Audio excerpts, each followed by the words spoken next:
अरे दिलीप, आओ आओ, अंदर आओ, बैठो। क्या हुआ दिलीप, तुम चुप क्यों हो? कुछ हुआ है क्या? रूना, कुमार साहब यहाँ आने वाले हैं क्या? अगर वो यहाँ आने वाले हैं तो मैं चला जाता हूँ। तुम्हारे साथ देखेंगे तो बहुत बुरा होगा। मेरे साथ साथ तुम्हें भी खतरा हो सकता है। तुम्हें डरने की कोई जरूरत नहीं है दिलीप।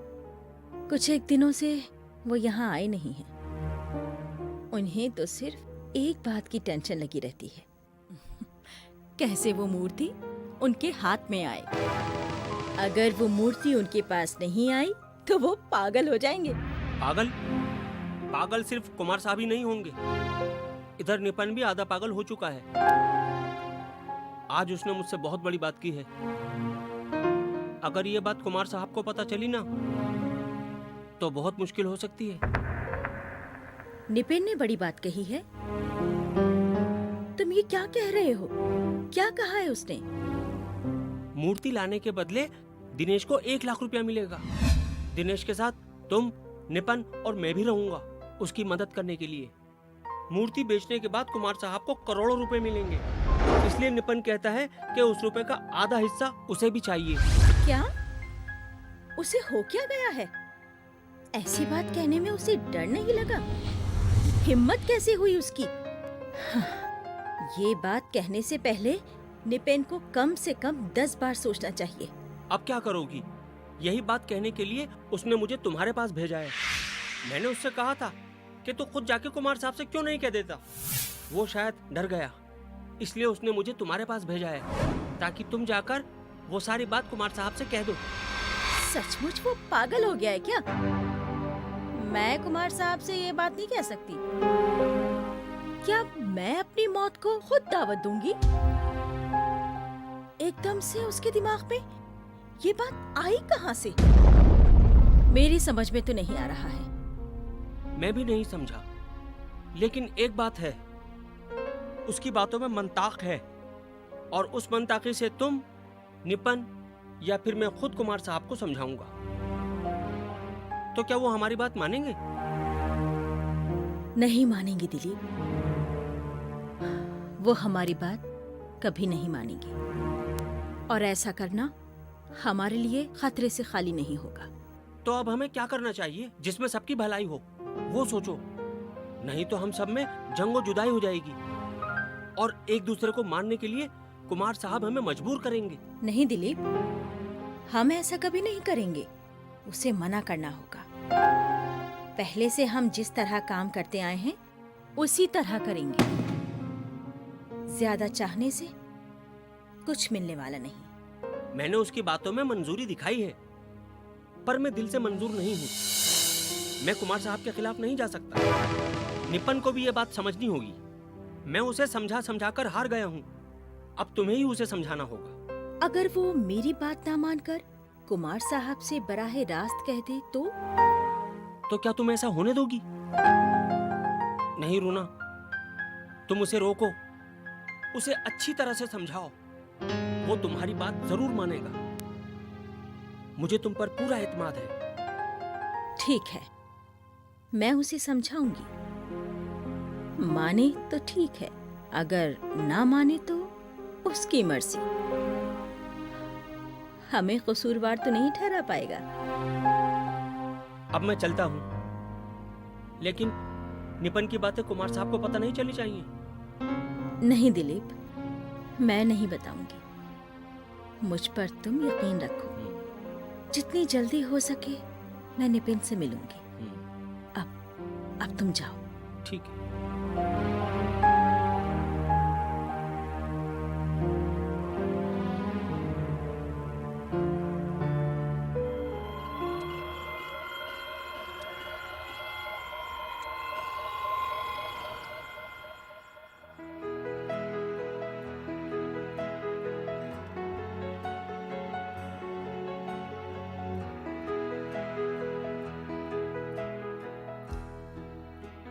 ये लाजवाब धातु से बनाई गई है। सर काफी पुरानी लगती है। हाँ, यहाँ से कुछ पता चल सकता है। जी। वरुण, लो इससे देखो।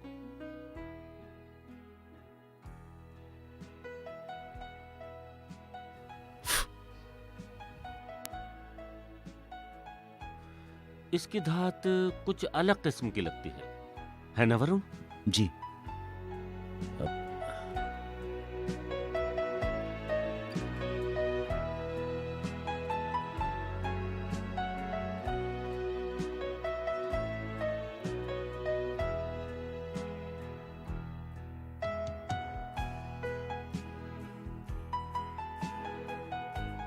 वरुण, कई दिनों से हम इस मूर्ति पर तहकीक कर रहे हैं। जी।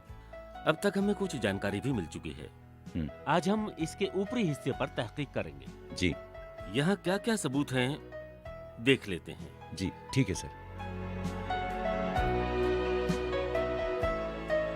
सर, हमें तो ये मानना पड़ेगा, इस मूर्ति की मुजस्समाकारी अपने आप में लाजवाब है और इसमें फनकारों की मेहनत भी दिखाई देती है।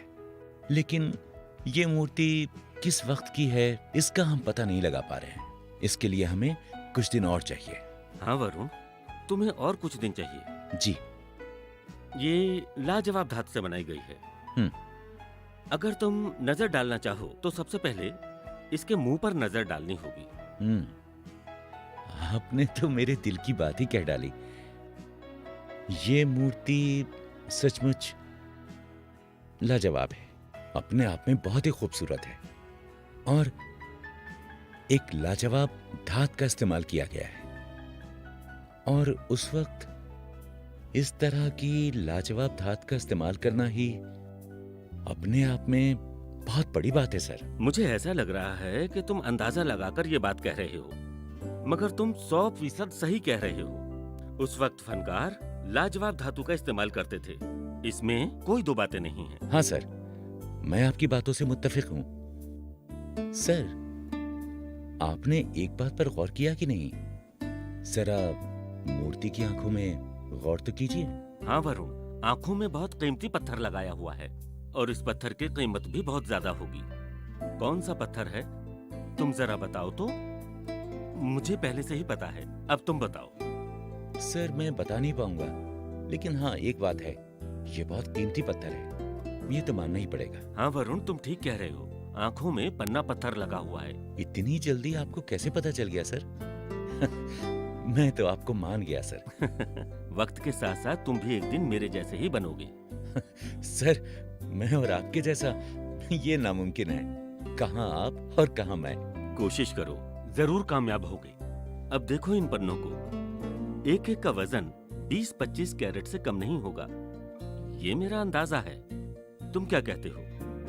मैं और क्या कहूँगा सर, मैं तो इन्हें पहचान ही नहीं पाया, और इसके वजन के बारे में मैं क्या कह सकता हूँ।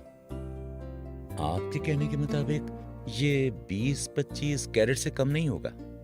मैं अपने तजर्बे की बिना पर कह रहा हूँ, 20-25 कैरेट से कम नहीं होगा।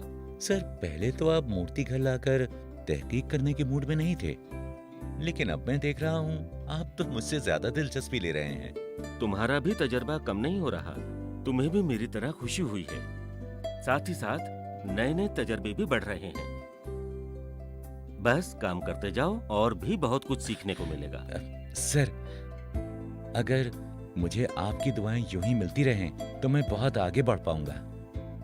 आप जैसे तजुर्बेकार इंसान के साथ काम करने का मौका मिला, यही मेरे लिए सबसे बड़ी बात है। वरुण, मेरी दुआएं हमेशा तुम्हारे साथ हैं। दिल लगाकर काम करो, खूब तरक्की करोगे। अब तुम जरा इसे देखो।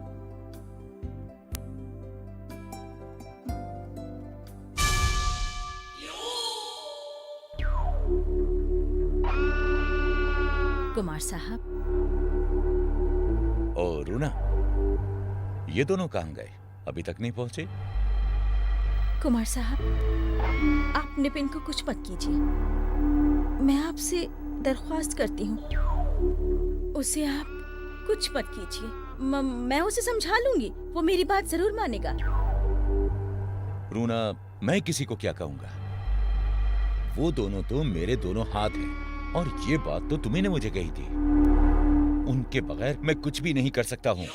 किसी तरह हमें गलत और सही के बीच में रहना पड़ेगा। आपके दिल में क्या है ये मुझे पता नहीं। आप ये बात दिल से कह रहे हैं या मुंह से, ये भी मुझे पता नहीं। लेकिन जो भी हो, हम दोनों के बीच एक गलतफहमी का बीज नहीं होना चाहिए। रूना, निपेन कुछ चाहता है, ये अच्छी बात है। वो जो भी चाहता है मैं देने के लिए तैयार हूं। उसे जरूर मिलेगा। कुमार साहब, ओह, तो तुम लोग आ गए? जी। निपेन, मैं तेरी बात तेरे मुंह से ही सुनना चाहता हूं। मुझसे गलती होगी कुमार साहब, माफ कर दीजिए। मैं आगे से कभी ऐसी गलती नहीं करूंगा। मुझे माफ कर दीजिए। इसे क्या हुआ? निपेन, तू तो एकदम भीगी बिल्ली जैसा हो गया। अपना हक अदा करने के लिए आगे बढ़कर फिर पीछे क्यों मुड़ गया? हाँ? ये तो बहुत बुरी बात है। नहीं नहीं कुमार साहब, मुझे कुछ नहीं चाहिए। मैं तो सिर्फ आपके साए में रहना चाहता हूँ। कुमार साहब, इसकी बातों पर बुरा मत मानिए। इसे माफ कर दीजिए। कुमार साहब, इस बार के लिए इन्हें माफ कर दीजिए। इसमें माफ करने की बात कहां से आ गई? इन्होंने कोई गलती नहीं की है। इन लोगों ने अपना हक मांगा है और इनकी बातों से मैं मुत्तफिक हूं। भाई, मेरे पास जितनी भी दौलत है वो सब किसके लिए है? इसका मैं क्या करूंगा? ये सब तो तुम ही लोगों का है।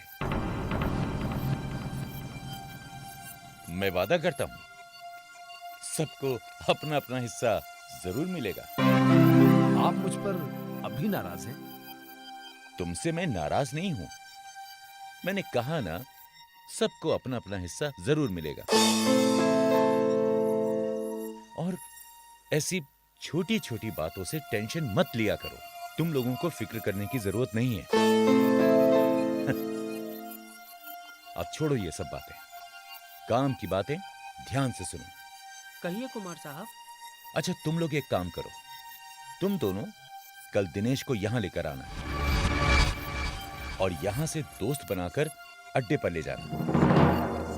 फिर रात को 10 बजे के बाद दिनेश को बाइक से लेकर शाम के घर पहुंच जाना। ठीक है? कुमार साहब, एक बात पूछूं? आपने ये जो अचानक फैसला ले लिया, कुछ परेशानी वाली बात है क्या? हाँ, मुझे कुछ मालूम हुआ है, इसलिए ये काम जल्द से जल्द करना चाहता हूँ। क्योंकि जिस वक्त का काम हो उसी वक्त वो करना चाहिए, नहीं तो बाद में मुसीबत खड़ी हो जाएगी। अच्छा, तुम लोग तैयार हो जाओ। ठीक है कुमार साहब, कल दोपहर को दिनेश को लेकर हम लोग यहाँ हाजिर हो जाएंगे। लेकिन ये बात दिनेश को मालूम है या नहीं? हाँ, मैंने फोन करके उसे बता दिया है। ठीक। वो तैयार है। तुम दोनों उसे बाइक पर बैठाकर उस जगह पर ले जाना। वहां आंखों पर पट्टी बांधकर यहां लेकर आना। और हाँ, तुम लोगों को लाने के लिए वहां पहले से ही एक कार मौजूद रहेगी। हो जाएगा काम कुमार साहब। अब तुम लोग जा सकते हो। ठीक है। क्या हुआ रूना? काफी देर से तुम चलो अंदर चलते हैं। चलिए।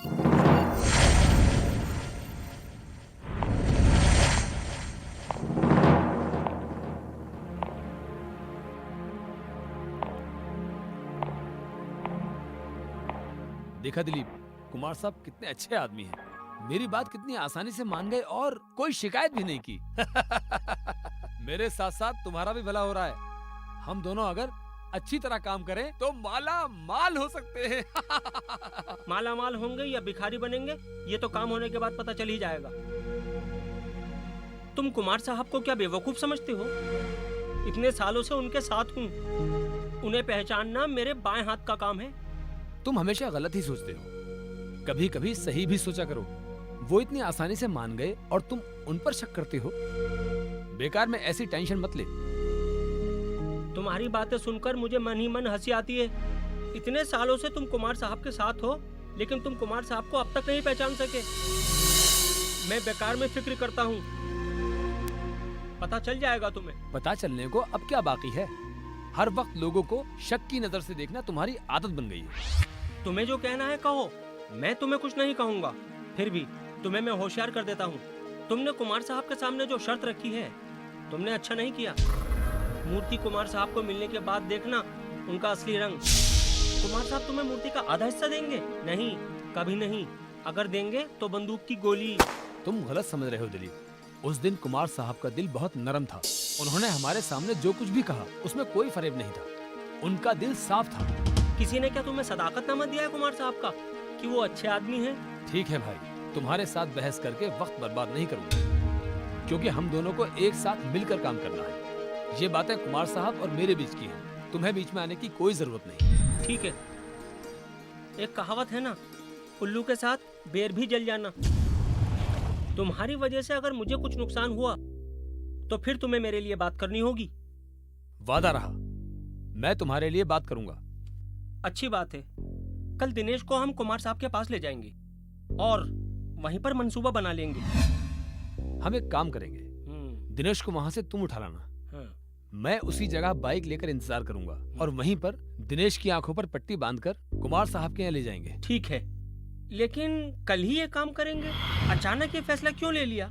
मुझे कुछ समझ नहीं आया। इसमें एक राज छुपा हुआ है। मैं ये चाहता हूँ जल्दी से जल्दी काम खत्म करके हमें इस परेशानी से छुटकारा पाना है। वैसे भी हमने बहुत वक्त ले लिया। सचमुच पहले डॉक्टर श्याम को अगवा करने की बात थी।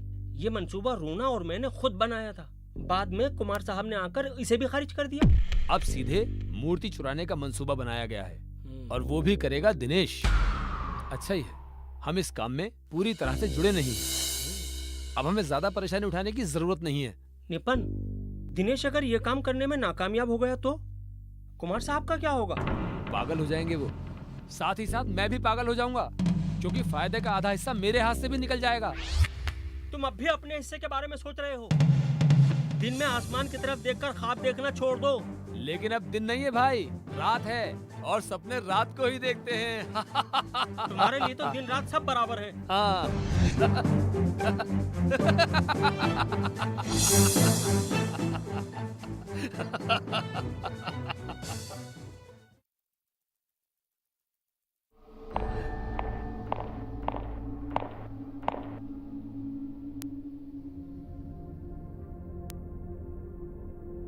दिनेश जी। तुम्हें आज रात ही वो काम करना है। तुम्हारे सामने चाहे जितनी भी मजबूत दीवार क्यों ना हो, तुम्हें हर दीवार को तोड़ते हुए वो मूर्ति लानी है और मेरे हाथ में देनी है। और मैं नहीं चाहता कि तुम वहां से खाली हाथ लौट आओ। हो जाएगा कुमार साहब। आज तक मैंने किसी भी काम से हार नहीं मानी। हर काम में कामयाब हुआ हूं और मैं आपको दावे के साथ कहता हूं कि मैं खाली हाथ लेकर नहीं लौटूंगा। बहुत अच्छे। दिलीप और निपिन तुम्हारी मदद के लिए तुम्हारे साथ रहेंगे। ये लोग हर तरह से तुम्हारी मदद करेंगे। अभी तुम लोग आपस में मिलकर अपना मंसूबा बना लो। जी कुमार साहब, हम मंसूबा बना लेंगे। और मेरे कहने के मुताबिक तुम दोनों अपना अपना काम बांट लो। ठीक है कुमार साहब। रूना, अब तुम इन्हें समझाओ।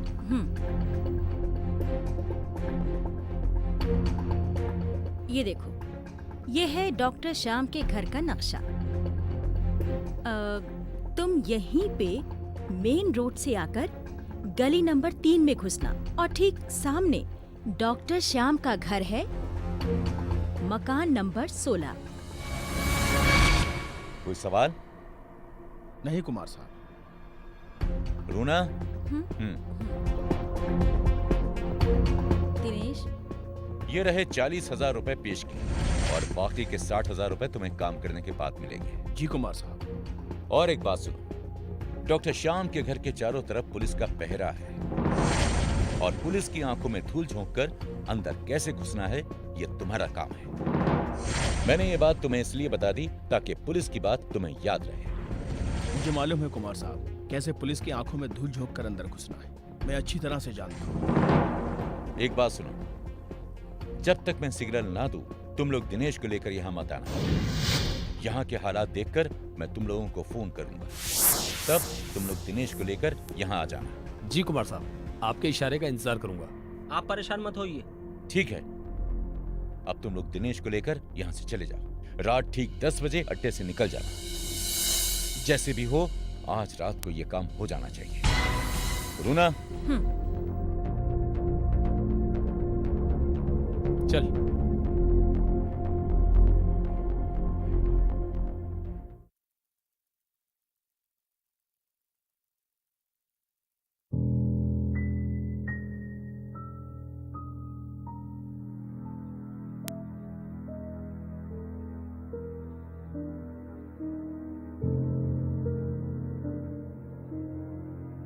आप लोग मुझे कहाँ ले आए?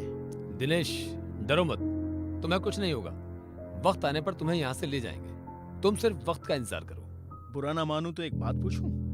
पूछो। पहली बार जब मैं कुमार साहब से मिलने गया था, तब भी आप लोग मेरी आंखों पर पट्टी बांधकर ले गए थे। आज भी ऐसा ही किया। क्या मैं इसकी वजह जान सकता हूँ? यह हमारा निजी मामला है। हम अपने बचाव की खातिर ऐसा करते हैं। इसके बारे में दोबारा आप सवाल मत करना और इसके बारे में जानने की कोशिश भी मत करना। ठीक है। अब काम की बातें करते हैं। वक्त आने पर तुम्हें यहाँ से ले जाएंगे। निपन तुम्हें बाइक में बिठाकर डॉक्टर श्याम के घर पे ले जाएगा। वहां से तुम्हें डॉक्टर श्याम के घर तक पैदल ही जाना होगा।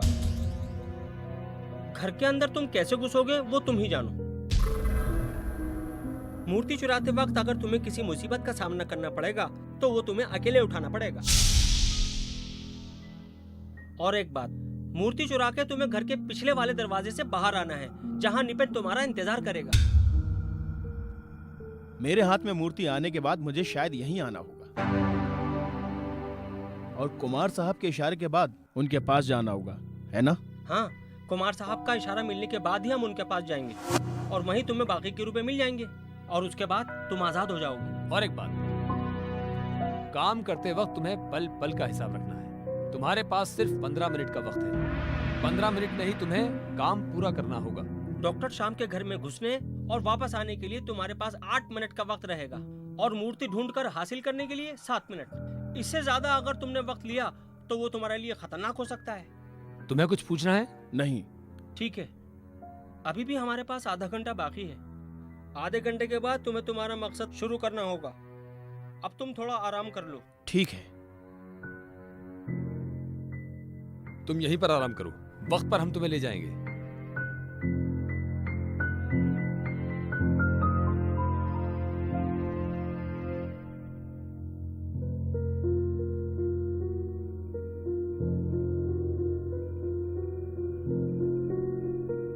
ये मैं क्या करने जा रहा हूं?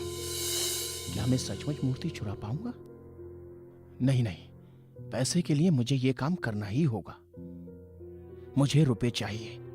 हाँ, इस दुनिया में रुपए होने से ही लोग जी सकते हैं। जैसे भी हो, मुझे ये काम करना ही होगा। वरुण, आज बस इतना ही। काफी रात हो चुकी है, तुम्हें वापस जाने में परेशानी होगी। मैं कुछ देर काम करने के बाद सो जाऊंगा।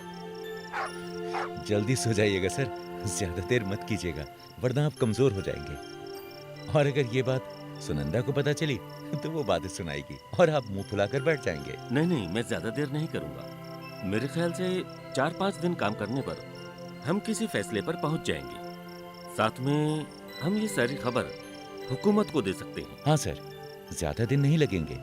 काम तो तकरीबन खत्म ही हो चुका है, आखिरी नतीजे पर पहुंचना ही बाकी है। आपके और मेरे बीच में 2-1 बातों का मेल नहीं हो पा रहा है। हम दोनों में बात होने के बाद वो भी हो जाएगा सर। वरुण, घर जाकर तुम्हें खाना बनाना होगा। तुम एक काम करो, इधर ही खाना खा कर जाओ। खाना खाते खाते तो देर हो जाएगी सर, रात भी काफी हो चुकी है और रास्ते में पुलिस का भी पहरा है। मिल गए तो हजारों सवाल कर लेंगे। अभी जाना ही बेहतर होगा सर। पुलिस तो पुलिस का काम करेगी ही, वो उनका फर्ज है। इसमें हमें बुरा नहीं लगना चाहिए, क्योंकि आम आदमी की हिफाजत के लिए उन्हें इतना करना ही होगा। आप ठीक कह रहे हैं सर। तो अब मैं चलता हूँ सर। ठीक है, चलो।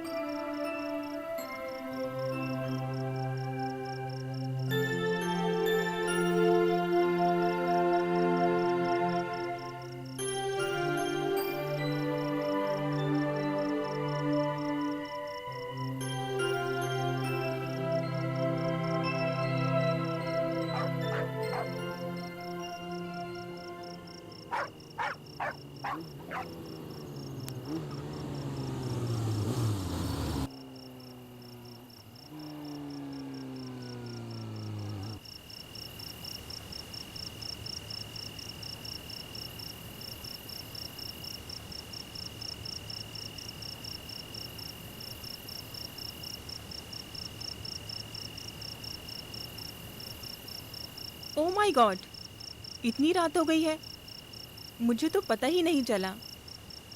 पापा ने मुझे आज आवाज़ क्यों नहीं दी? अब भी तजुर्बा गाह में है क्या? शायद वहीं होंगे। वो तो बिस्तर पर जाते वक्त हमेशा मुझे आवाज़ देते हैं। आज तो खाना भी नहीं खाया, इसका मतलब वो वहीं हैं। क्या करते रहते हैं, मुझे ये सब बिल्कुल अच्छा नहीं लगता। एक काम करती हूँ, सो जाती हूँ।